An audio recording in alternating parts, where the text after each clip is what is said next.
Salut tout le monde et bienvenue sur ma chaîne.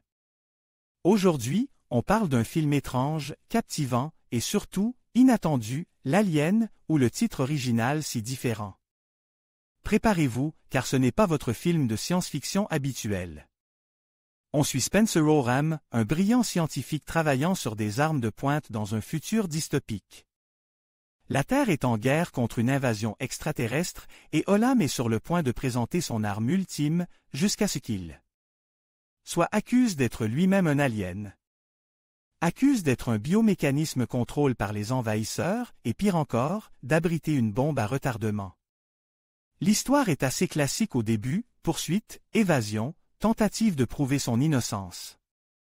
Mais ce qui rend l'alien si particulier, c'est son final complètement inattendu. Il remet tout en question, change complètement notre perception des personnages et de l'histoire elle-même.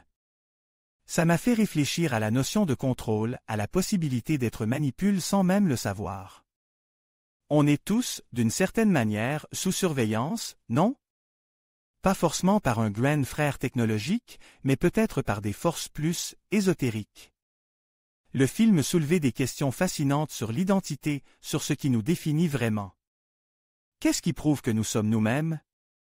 Nos souvenirs? Nos emotions? Le film suggère que seule notre âme, si elle existe, pourrait être la preuve ultime.